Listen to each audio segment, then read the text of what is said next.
Semplades, planificamos el Ecuador del buen vivir.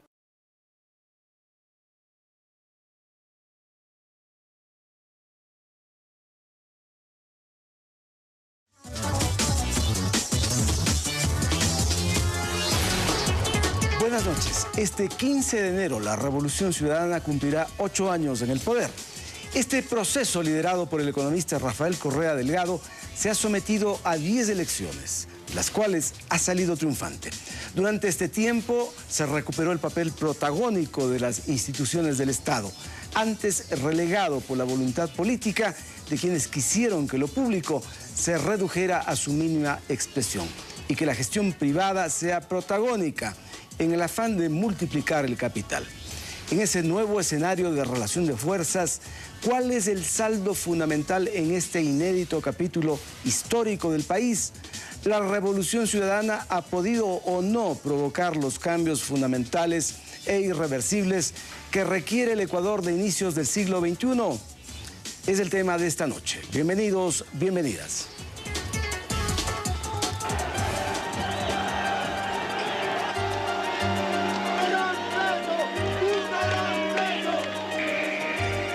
Plaza de la Independencia, la Plaza Grande. En Ecuador ningún presidente ha tenido 8 años consecutivos en el poder, y los pocos que concluyeron su mandato jamás terminaron sus periodos con un respaldo de casi el 80%, como hoy ocurre con el presidente Rafael Correa, quien recién concluirá el periodo para el que fue electo el año 2017. Este es un hecho relevante que suscita el análisis incluso fuera de nuestras fronteras. Por ello, Ecuador se ha convertido en un caso de estudio a partir de grandes resultados en lo social, en lo económico y lo político. ¿Podemos creer que todo mejoró y que el proceso de cambio de la sociedad ecuatoriana es irreversible? Con seguridad no es así, falta mucho por hacer y falta mucho por corregir. Opinan analistas cercanos al gobierno y también los de la oposición. ¿Qué ha cambiado y qué falta por cambiar en el país a través de la gestión del gobierno de la Revolución Ciudadana? Es el tema que nos convoca esta noche.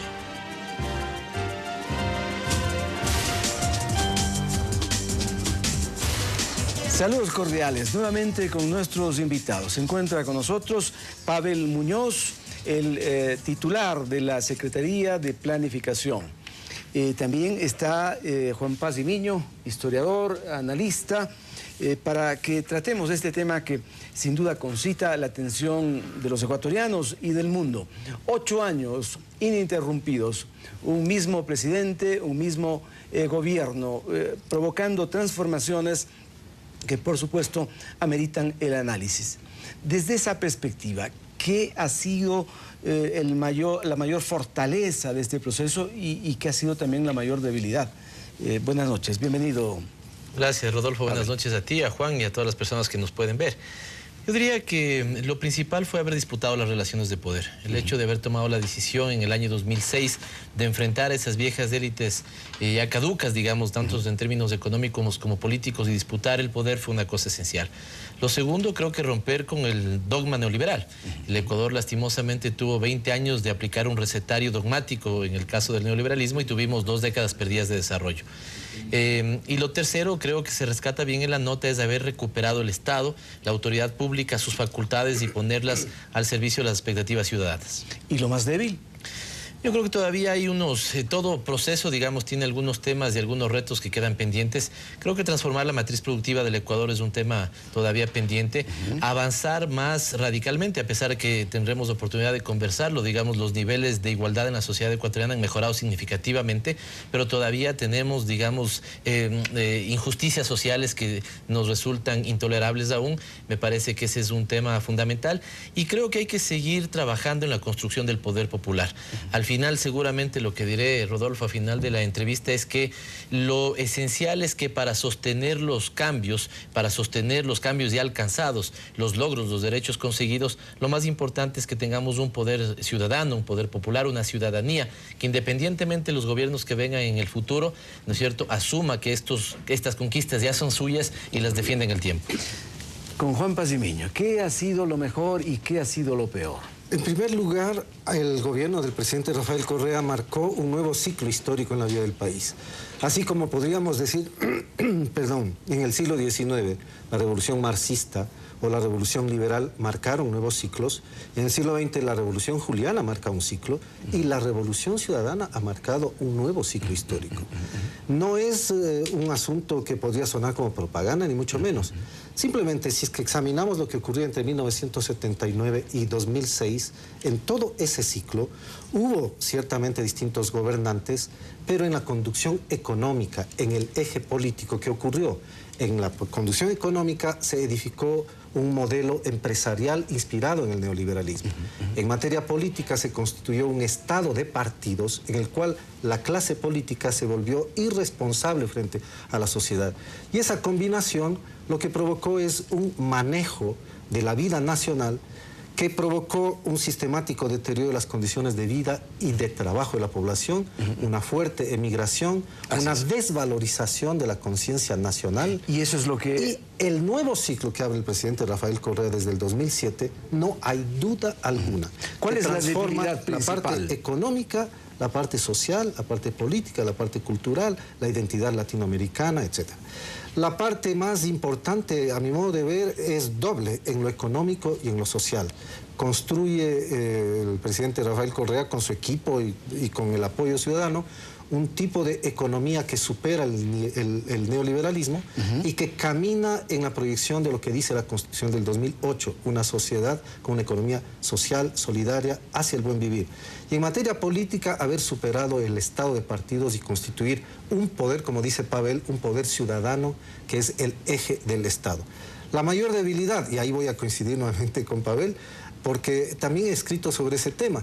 La mayor debilidad es que el gobierno no logró crear todavía una base social firme, ciudadana, movilizada, organizada, comparativamente con lo que ocurre, por ejemplo, en Venezuela o lo que ocurre en Bolivia, que va a ser el gran sustento de proyección de este mismo proyecto en el largo plazo, independientemente de las figuras. Y que probablemente acompaña incluso en los momentos de crisis. Y claro, pero creo que en ello lo están afrontando ya mejor la propia Alianza País con la conducción de esta gran lideresa que es su actual directora del partido.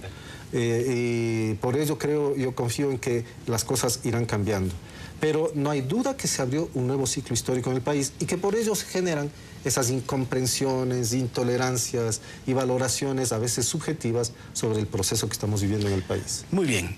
Alexis Moncayo pudo conversar con algunos analistas en la capital para saber qué enfoque tienen respecto de cómo se ha manejado la política durante este tiempo. Este es su reporte. Presidente Constitucional de la República del Ecuador, economista Rafael Correa Delgado. Este 15 de enero, Rafael Correa cumplirá 8 años en el poder.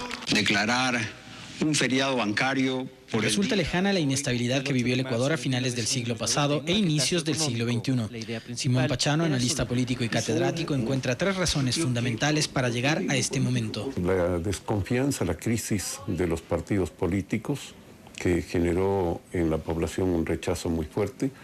En segundo lugar, la situación económica, evidentemente la situación, yo diría, hasta el año 2002 fue una situación muy mala. Y el tercero, yo diría también el fuerte liderazgo del presidente Correa. Este último factor al que hace referencia Pachano es corroborado por las cifras de aceptación que tras 8 años de gobierno sigue obteniendo Rafael Correa. Si nosotros acumulamos las categorías positivas y el gráfico que hemos hecho nos permite mirar la calificación promedio que ha tenido durante estos 8 años, el promedio en 2014 fue del 79% correspondiente a Quito y Guayaquil. ¡Qué respuesta! ¡Somos más! Estas cifras, según la investigadora Tatiana Larrea, son inéditas, no solo en el contexto nacional. Es un récord no solo en el país, sino a nivel regional, ¿no? Son cifras bastante elevadas. Como te decía al principio, tienen un sustento abajo, ¿no? Tienen algo que les sostiene, que es la misma gestión, la misma personalidad del presidente. Pachano identifica varios aspectos positivos de la gestión actual del gobierno, pero también cree que en la escena política no existe un opositor con la suficiente solvencia como para disputar una elección. Que incluso no exista una oposición que signifique un desafío para el gobierno, ¿no? Incluso hasta este momento, 8 años después de de su primera elección. Paulina Recalde considera que el proceso de estabilidad política podría correr riesgos si la economía mundial no le favorece a Ecuador, pero todo dependerá de cómo el gobierno administre una probable conflictividad. El principal reto que tiene cualquier gobierno y cualquier país no es el hecho de anular la conflictividad o de negarla, sino cómo administrarla. Creo que eso es uno de los elementos, una de las interrogantes que se abre y uno de los retos que tiene el gobierno de aquí en adelante de cómo lidiar o cómo enfrentar esta conflictividad que se genera. Tatiana Larrea, sustentada en varias investigaciones desarrolladas por su organización, nos confirma de que las expectativas actuales, sobre todo en los jóvenes en el país, son diferentes a las de hace 15 años atrás. Nos decían, mi aspiración es irme de este país, porque este país no me da nada. Yo en este país no tengo futuro. Cuando ahora se le vuelve a preguntar a un joven de 16, 17 años, 15 años, ¿y tú qué vas a hacer cuando salgas del colegio? Dicen, yo voy a estudiar, voy a ser un profesional y voy a conseguir una beca y me voy a ir al exterior y luego voy a volver. En lo político, nos dice, será un reto del gobierno el satisfacer las necesidades de los nuevos votantes. Un electorado joven que cuando llegó la Revolución Ciudadana al poder, aún eran niños. Alexis Moncayo, Perspectiva 7. Muy bien, los jóvenes, estos chicos que hoy tienen 18 y hace 8 tenían 10, ¿no? Probablemente no se han percatado de ese momento terrible o esos momentos terribles que vivió el país. Cómo el Estado ecuatoriano, las instituciones, el gobierno ha podido dialogar con esa juventud que probablemente tiene una perspectiva interesante como para seguir pensando en el futuro. Creo que es un buen tema para señalarlo entre los retos. Yo creo que tanto por el lado político como el lado de la política pública, los jóvenes son, digamos, un gran reto. En el lado político, porque como bien señalas, Rodolfo, aquellos que tengan 16 años y puedan votar, por ejemplo, en el año 2017, ya serán jóvenes que no conocían el pasado del cual salió el país. Y es un pasado que yo rescataría además entre los grandes logros, algo lo señalaba Juan, ¿no es cierto? No nos olvidamos, y estoy hablando justamente para esos jóvenes que entre, por ejemplo, 1996 y el año 2006, los 3 presidentes que fueron electos, ninguno terminó su mandato. Tuvimos, según como se los quiera contar, entre 7 y 9 gobiernos, ¿no es cierto?, en el lapso de una década. Esa es la profunda crisis que superamos, esa es la profunda crisis que dejamos atrás, y por eso es que hoy creo que Tatiana Larrea lo decía bien, y yo creo que esto en cambio debería constar entre los grandes logros. Los ecuatorianos hemos recuperado la confianza y la autoestima y la percepción de que vamos a estar bien en el presente y en el futuro. Ese es un logro significativo. Más adelante, Rodolfo, podemos ver unos datos del Latinobarómetro de cómo muestran eso. En esa perspectiva, en términos políticos, evidentemente los jóvenes son un reto porque debemos provocar que se entienda de dónde salió el país y qué logros tenemos ahora. Probablemente son jóvenes que, mirando una gestión distinta a la que ha ocurrido antes, han colocado ellos mismos la vara alta y esperarán mucho más de lo que hasta hoy ha ocurrido, que es una búsqueda en la excelencia de la educación, mejor infraestructura, ¿no?, en ese mismo ámbito, calidad de los maestros, pero seguramente piden más. Hay diálogo con esos sectores, se sabe lo que están pensando como para poder sintonizar. Hay que profundizar en el estudio de lo que están pensando, lo que están haciendo. Lo estamos haciendo, estamos en Movimiento País haciendo una investigación en el Instituto de Pensamiento Político de qué pasa con los jóvenes. El presidente ha instruido a varios ministerios, fundamentalmente los del sector social, igual investigar con más profundidad qué piensan, qué es lo que plantean, qué es lo que dicen esos jóvenes, porque lo que tú dices es absolutamente cierto, Rodolfo. Alguna vez yo le decía al presidente y él lo replicaba, lo recogía muy bien. Nosotros empezamos a ser ya víctimas de nuestro propio éxito, porque la gente, no solo los jóvenes, la sociedad ecuatoriana subió a la barra. El presidente suele poner este ejemplo. Antes inaugurábamos una escuela del milenio y la gente literalmente te decía gracias, Dios le pague. Hoy inauguramos una escuela del milenio y la gente te dice ¿cuándo la próxima? Y en mi comunidad ¿cuándo? Y cuándo me lleguen no solamente las escuelas, sino los centros infantiles y los nuevos centros de salud y los hospitales. Entonces puede haber una demanda enorme repesada. Evidentemente el Ecuador tenía unos olvidos históricos imperdonables, ¿no? En este país se había dejado invertir, la creencia de que el mercado era el mejor asignador de los recursos, la creencia, digamos, de que tenía que la sociedad estar sometida al capital y no al revés, el capital sometido a la sociedad, hizo que acumulemos unas deudas históricas.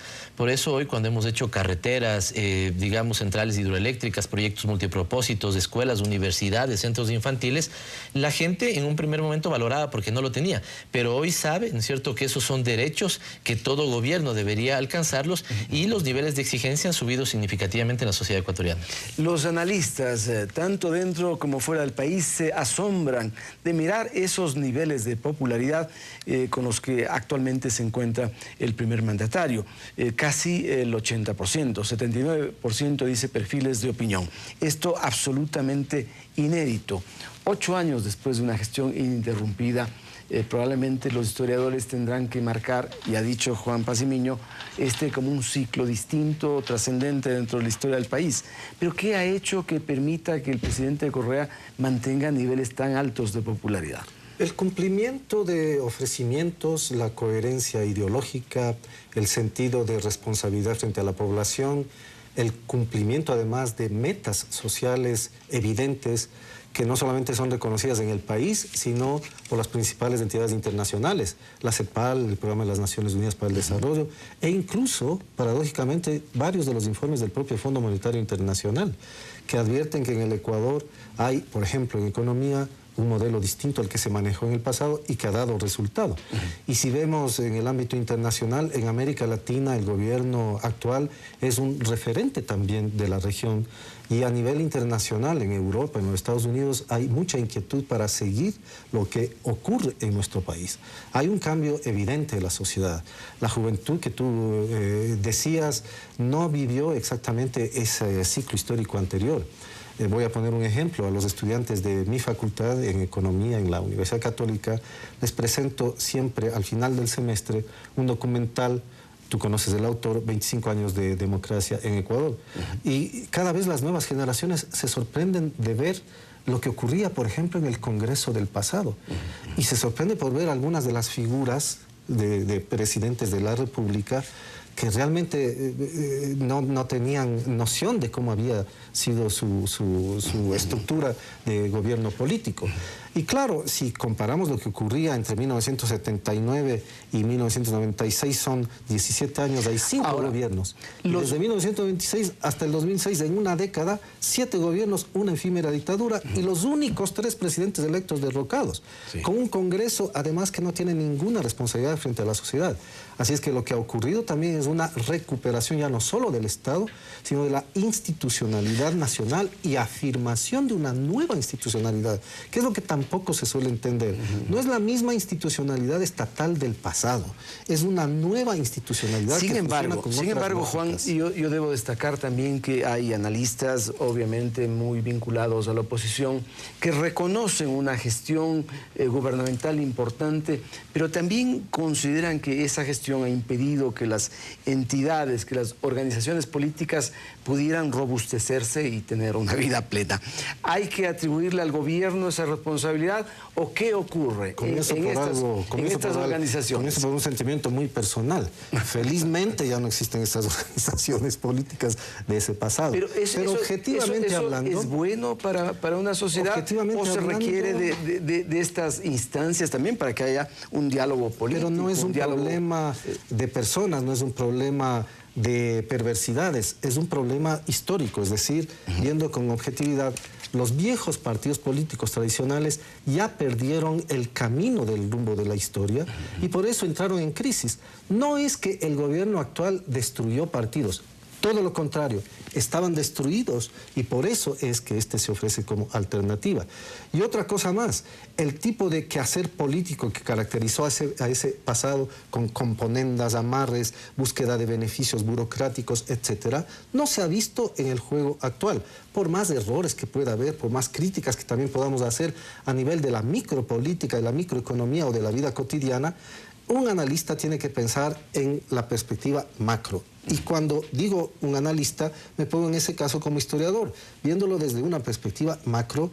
Por eso hablamos de un nuevo ciclo en que han cambiado las condiciones del país, han cambiado las valoraciones, ha cambiado la cultura, ha cambiado la ideología en muchas de las manifestaciones y por eso hay que entender el proceso.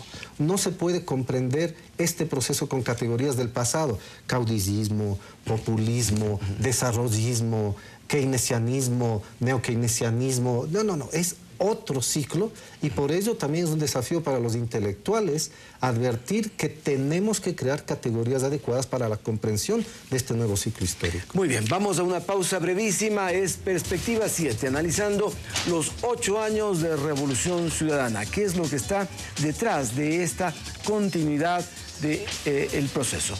Vamos y volvemos enseguida.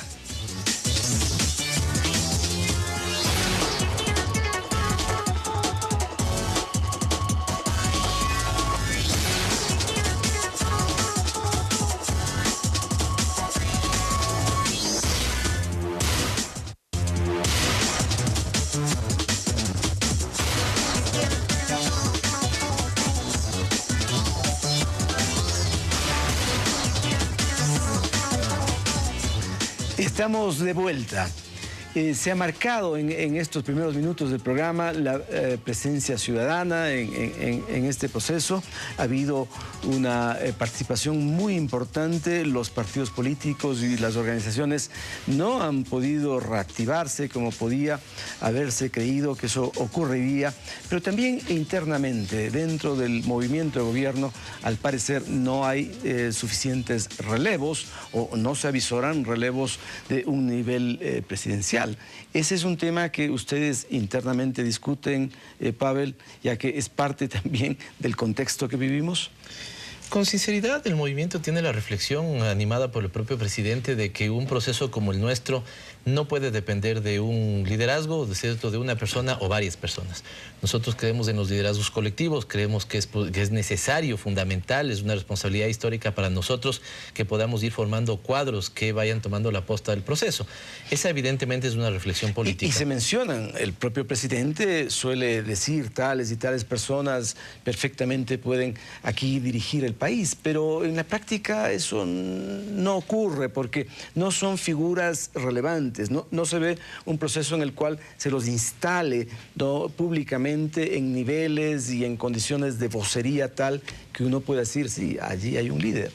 Eso lo uno, pero lo otro creo que hay que hacer una valoración, digamos, desapasionada, que lastimosamente a veces no la hace, sobre todo no la hace la oposición, del liderazgo del presidente Correa.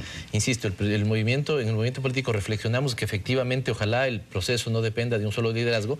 Creo que podría empezar a decir un montón de nombres de gente que por su aprendizaje en la política, por su aprendizaje en la gestión pública, digamos, por cómo ha ido creciendo con este propio proceso. Muchos de nosotros entramos, digamos, bastante jóvenes, estamos 7, 8 años, ya tenemos un aprendizaje fundamental y claro, se generan posibilidades de recambio. Pero en el otro lado de la partida también está un liderazgo como el del presidente Correa, que creo que son de esos liderazgos que aparecen, digamos, en determinados momentos históricos en el país. Pongo el ejemplo del carácter del presidente, de la forma de ser.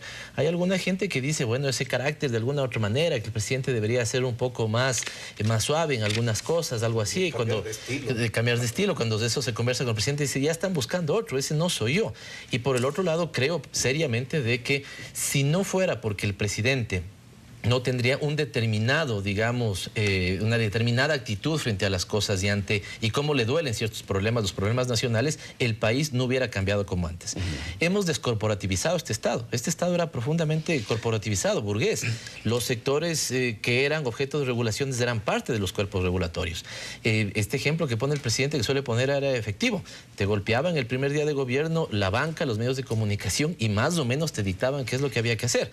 El hecho de que tengamos un presidente que diga, a mí me eligió el pueblo ecuatoriano, ese es mi mandante y yo voy a hacer lo que ese me dicta, a pesar de que muchas veces incluso los asesores políticos pudieran decirle otras cosas, yo creo que el presidente ha tenido el olfato suficiente para conectarse con las profundas demandas de la ciudadanía y hablarle todos los sábados. Digamos, pensemos en este ejercicio.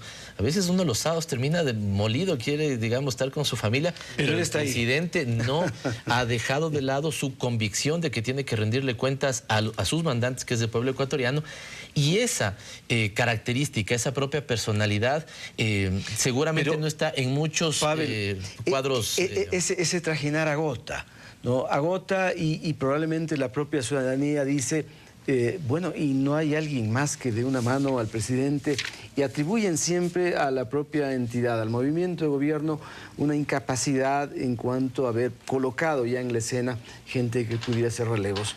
Esto, al término de 8 años, ¿tiene una significación o no? Desde la perspectiva del historiador.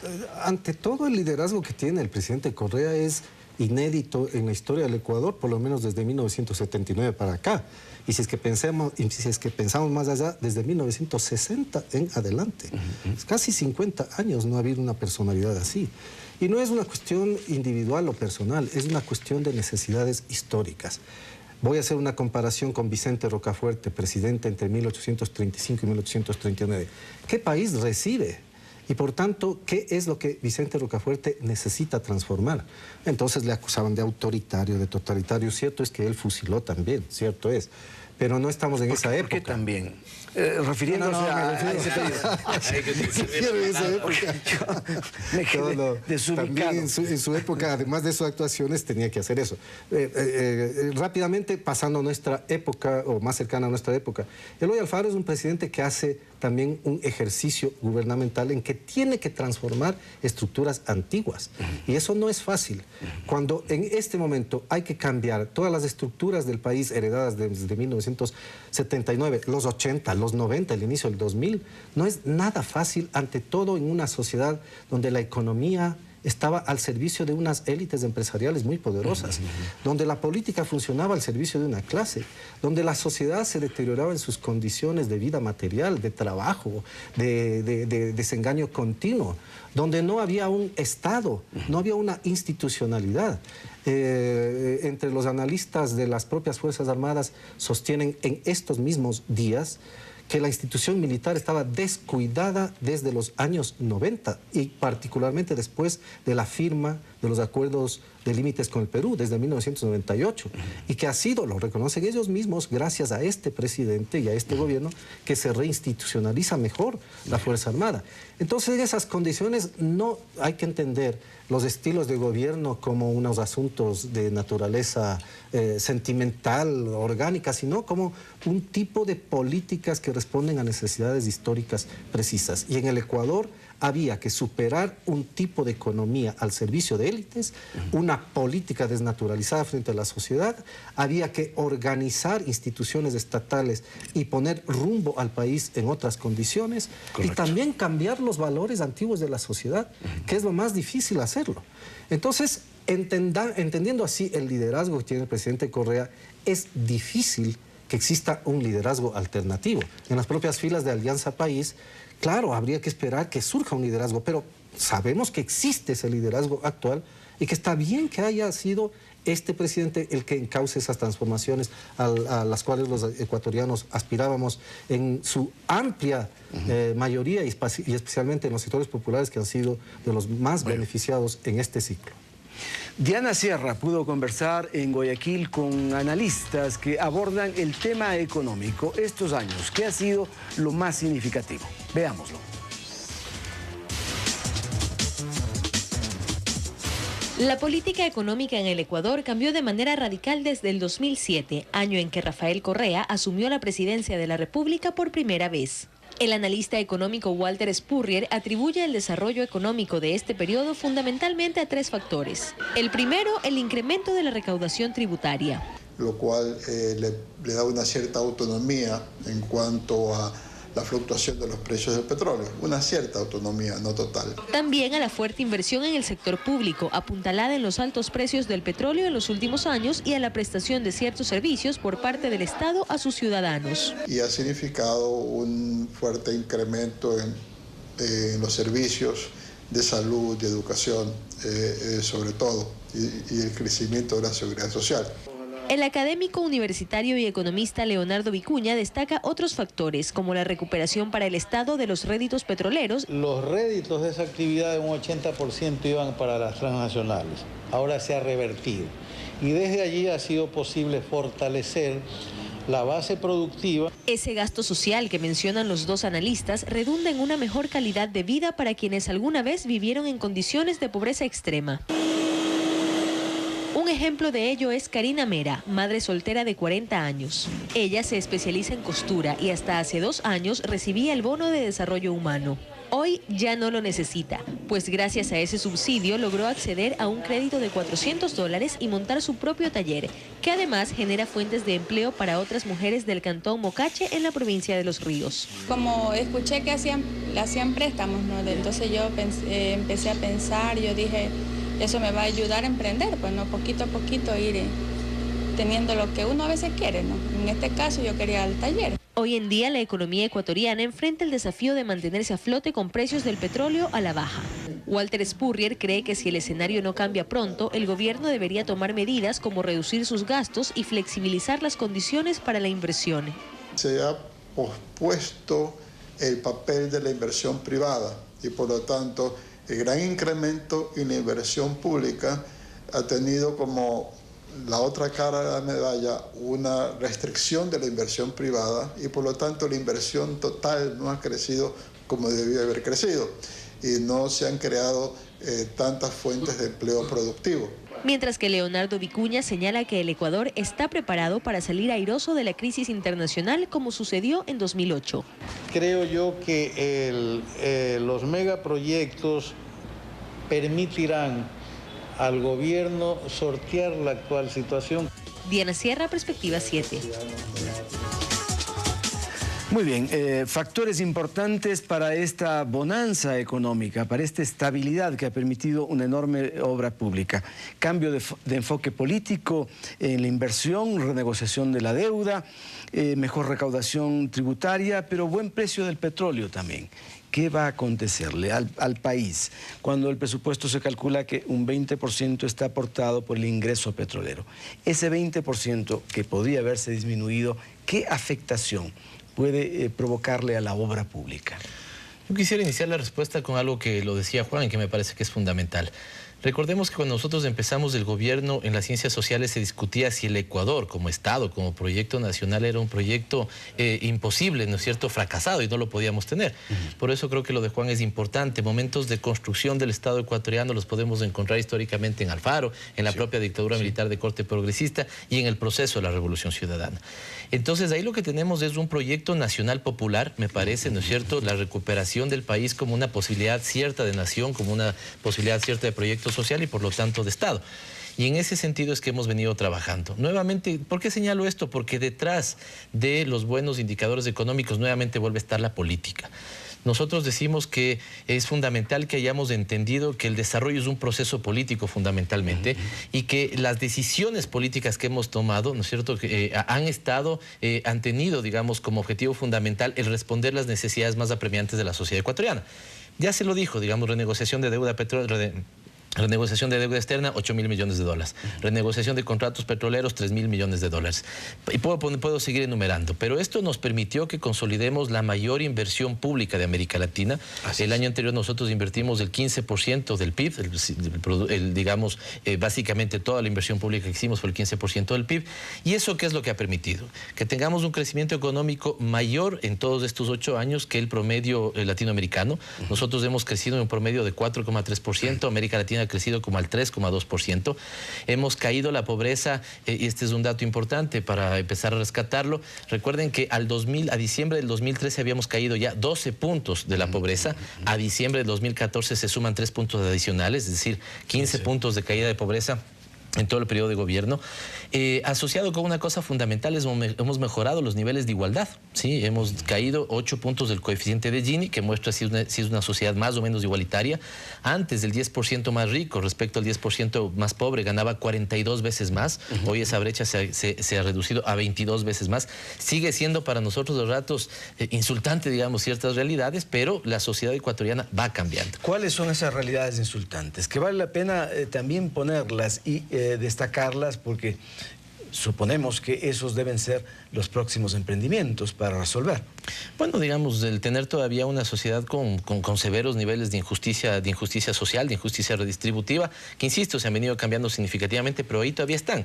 Mientras nosotros tengamos una persona en indigencia, mientras tengamos un niño en la calle, que ventajosamente hemos podido ser muy exitosas en el combate a la erradicación del trabajo infantil, sobre todo en sus formas riesgosas, mientras sigamos teniendo eso, no estaremos contentos desde nuestro proceso político.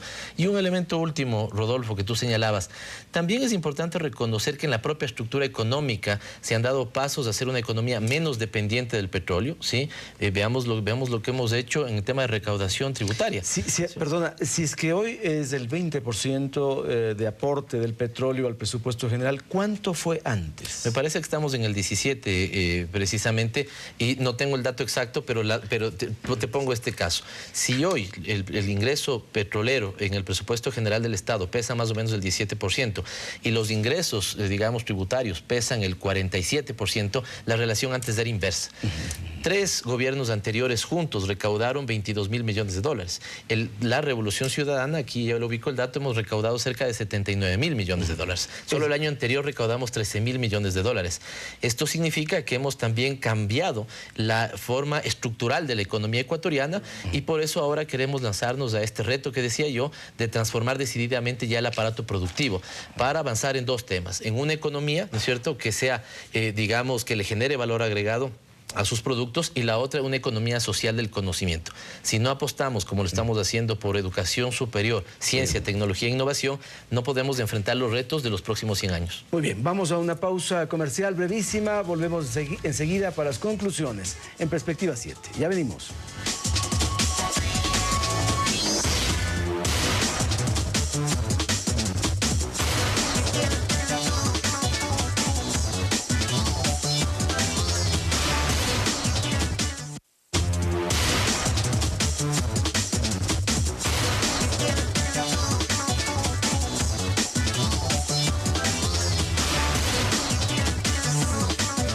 Años continuos de revolución ciudadana. ¿Qué puede esperar el país? ¿Qué pueden esperar los electores, quienes han escogido este proceso para el tiempo que se viene? Hay quienes quisieran que esto sea irreversible. ¿Está el país en esa condición o aún falta mucho para hacer para lograr que este camino no tenga retorno? Se creía que el socialismo de tipo soviético era irreversible y cayó, de tal manera que en historia está abierta la posibilidad de que esto se revierta. Y precisamente por ello hay que tener clara la mentalidad, la voluntad, el deseo ciudadano de apuntalar un proceso que ha sido conveniente. Probablemente hacia futuro las cosas incluso puedan ser mejores, pero no pensar en que un cambio de la tendencia va a mejorar las situaciones porque ya las vivimos. De tal modo que lo que hay que hacer es avanzar y profundizar una serie de cambios. Pasar de esto que yo he denominado en algunos escritos un capitalismo social hacia la profundización y hacia un tránsito más a fondo, probablemente hacia un socialismo de nuevo tipo. Todo ello conlleva definiciones gubernamentales, vale pero la pena sobre explicar todo voluntad ciudadana. La perspectiva de Juan Pazimiño. ¿Qué es este socialismo de nuevo tipo? Yo he dicho una afectación a la propiedad privada, por ejemplo? No necesariamente. Ya se ha visto que una estatización completa de los medios de producción, como soñaba el socialismo del pasado, fracasó.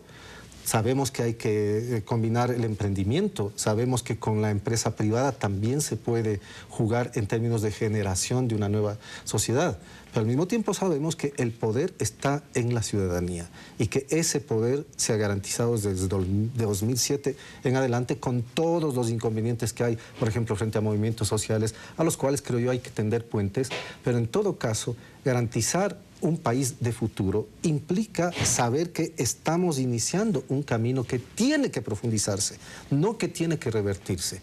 Y si es que de eso no se convence la ciudadanía, entonces claro puede haber el peligro de que élites que se alistan, basta ver sus declaraciones en periódicos, en radio, sus puntos de vista en la economía, en la política, se alistan como para venir con una arremetida brutal para quitar lo que se ha conquistado, bueno, tenemos que saber que ese es un peligro y que por tanto la ciudadanía es la que mejor puede apuntalar un proceso de cambios y seguir exigiendo al gobierno los cambios que mejor apuntalen y caminen hacia una sociedad futura. Muy bien, gracias Juan. Pavel, ¿qué hacer? ¿Cómo apuntalar? ¿Cómo lograr que este proceso continúe? Y algunas metas, algunos horizontes que tienen los ciudadanos, especialmente los más pobres, puedan finalmente alcanzarse. Respecto a las metas y los horizontes, yo creo que son tres, ¿no? Consolidar una economía social del conocimiento, avanzar en esto la transformación económica productiva del país y la erradicación de la extrema pobreza como nuestro principal imperativo político. Me parece que es lo fundamental. Pero yo quisiera seguir en la línea de Juan. Yo creo que la ciudadanía debe estar muy atenta, alerta, digamos, de que todo lo alcanzado se puede perder fácilmente. Las élites agazapadas efectivamente quieren recuperar el país que les era funcional a ellos, ¿no es cierto? No el país que tenemos ahora. Y eso hay que tener mucha atención. Por lo tanto, premonitoriamente te decía al inicio del programa, Rodolfo, que seguramente terminaré con alguna idea con la que empecé el programa. Y es que detrás está la necesidad de construir poder popular, la necesidad de que la ciudadanía defienda lo alcanzado, independientemente del gobierno que venga adelante. Lo que hoy tenemos son derechos y por lo tanto los derechos no son favores. Y en ese mismo sentido, posterior a la Revolución Ciudadana, independientemente de cuánto dure el proceso, serán los ecuatorianos, las ecuatorianas las que demanden y defiendan como suyo lo alcanzado por este proceso. Nosotros creo que hemos hecho fundamentalmente cosas para la recuperación del Estado, la modernización de la sociedad, pero también y fundamentalmente para la garantía de derechos de todos los ecuatorianos y si no construimos ese poder popular, si la ciudadanía no está consciente de que lo logrado puede ser fácilmente revertible, ahí está tal vez uno de los talones de Aquiles, no solo del gobierno, sino de la sociedad ecuatoriana. Muy bien, muchas gracias a los dos por acompañarnos, a Pavel Muñoz, el titular de Semplades, y a Juan Pazimiño, el historiador que nos ha acompañado esta vez en Perspectiva 7. A ustedes también, gracias, amigas y amigos, por acompañarnos en este programa de opinión de la televisión pública. Un gran abrazo, que pasen bien, sigan con la programación de Ecuador TV. Hasta pronto. Semplades, planificamos el Ecuador del buen vivir.